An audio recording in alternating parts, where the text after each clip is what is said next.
Hello everyone and welcome to another episode of NBA 2K18 My Career Offline. I am Jose Sports Gamer back with another video, and I'm going to talk about the Lakers for the third straight time in my channel. You might be like, why are you doing this? Why are you giving us so much torture, Jose?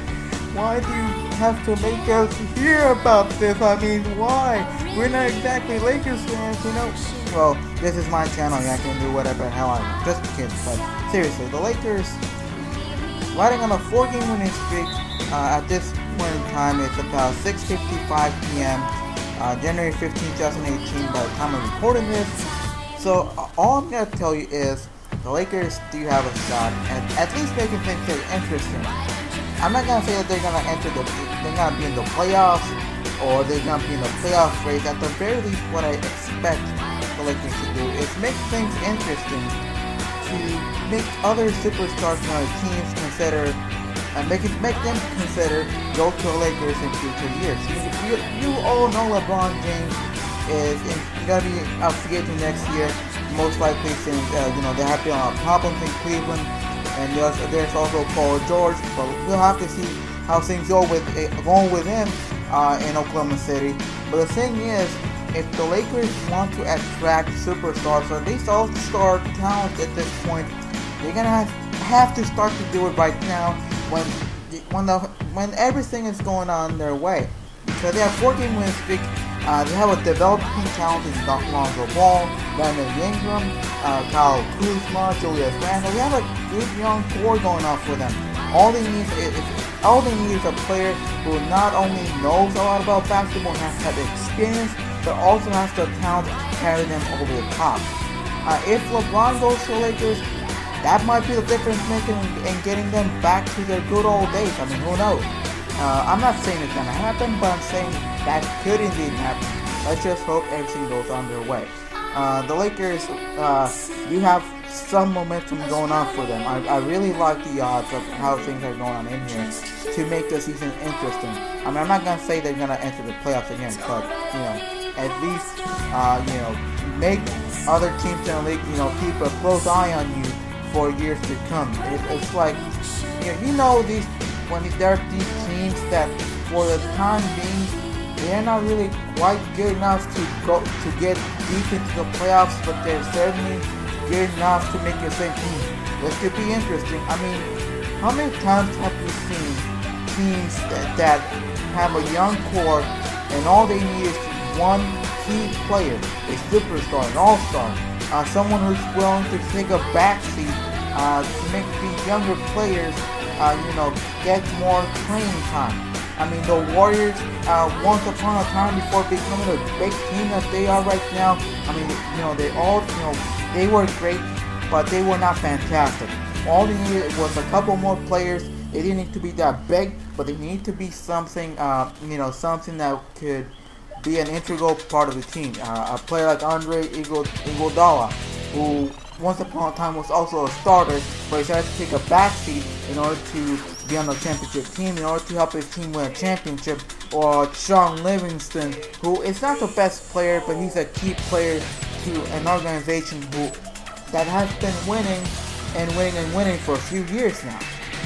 And then you have all the, a championship team is not exactly all about having 2 or 3 superstars. It's all about having the key players in there that are going to help you win. But of course, you always need to have that piece to the puzzle that one of the best players in the NBA. Because otherwise, if you don't have one of the best players in the NBA right now, you're just not gonna win championships. The best you could do is conference championship games if you're in the East, and if you're in the West, at best, second round, a second round exit at best if you're in the Western Conference. So what I want to say here, I mean, I don't know what I'm saying right now, but the thing is, each team needs a superstar to carry them, a few all-stars to close to all-star talent, a good young developing core that can last 5 to 10 years down the road. And last but not least, they need key players coming from the bench, a 6th man, a 7th man, whatever, from the bench that are willing to be on the bench and be the spark plug that that certain team needs. Someone that might be a starter that has starter quality talent, but are also willing to take a backseat in order to become part of something bigger. Like I said, again, Andre Iguodala's a huge example with him. He was a starter when he was back with the Denver Nuggets, and then going to Golden State. Once he realized that to make sure that his team became better, he needed to take a backseat. Now, not that he's a bad starter or anything, but he realized that his time to become a starter. It was up. If he wanted to become a key part of the team, he really needed to take a backseat. Will the Lakers acquire a player like this? Who knows? I mean, they might already have that kind of player on a team. I mean, you see Jordan Clarkson. I mean, he has started over the past few years, ever since he has been part of the Lakers organization. And yet, knowing that Lonzo Ball and Kentavious Caldwell-Pope on the team, he's like, I'm willing to take a backseat and become the sixth man of this team.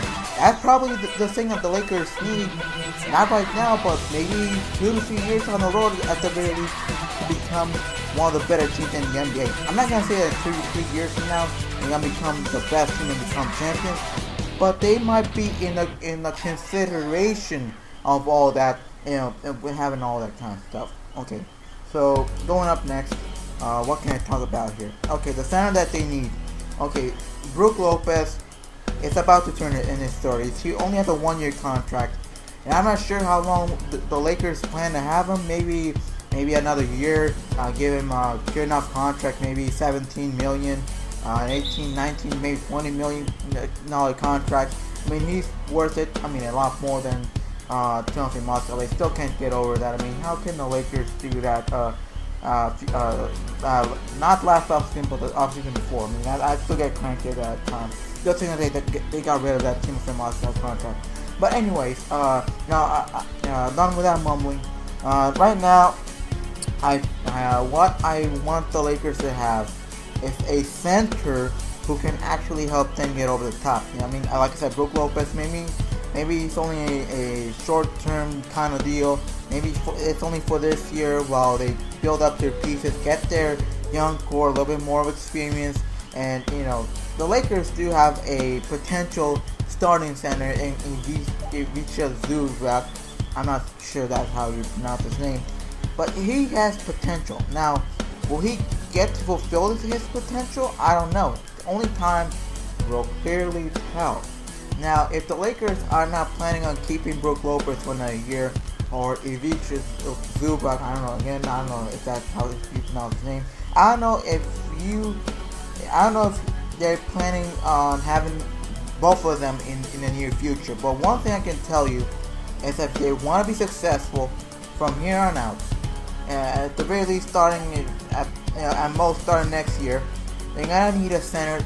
Not the best center in the league. I'm not asking for an Anthony Davis or DeMarcus Cousins, but at least somebody who can get the job done. Somebody who can get on the boards and do the dirty work.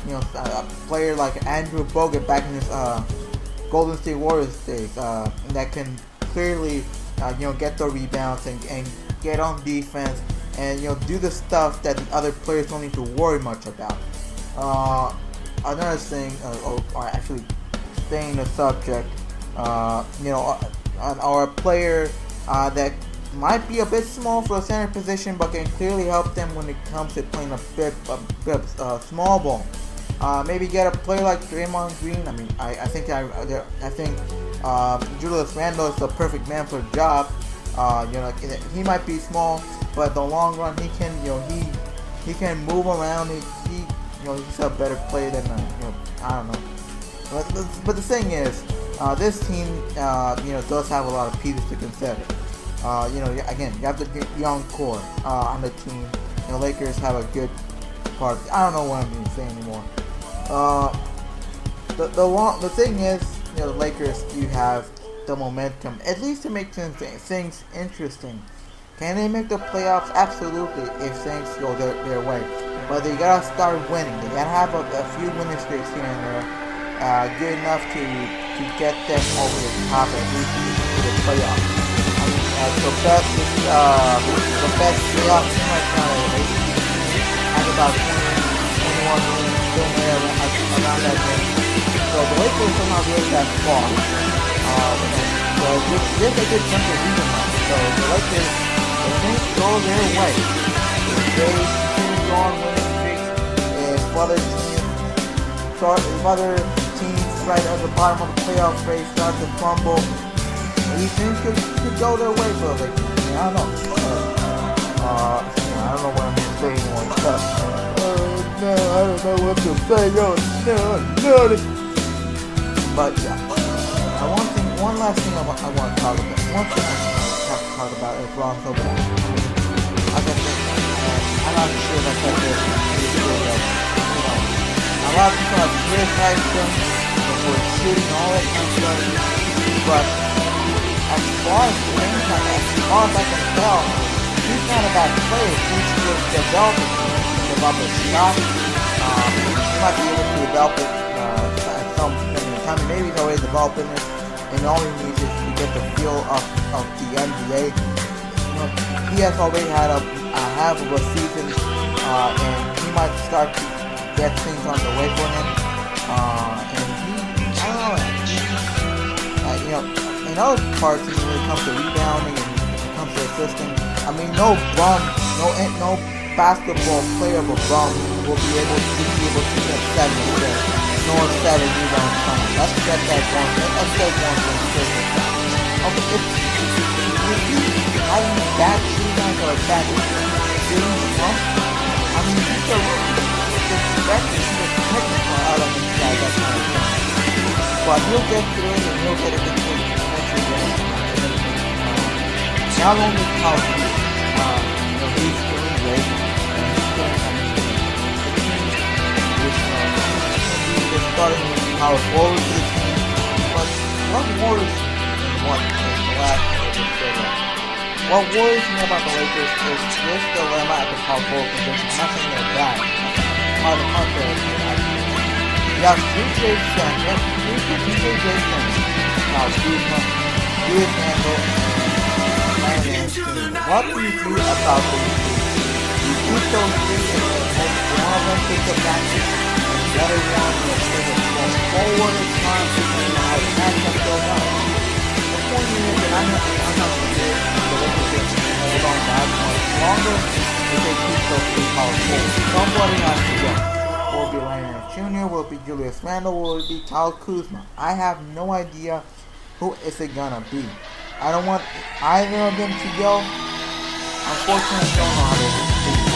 If you think someone wants to go to 5 video, also remember to check out my other content. See you guys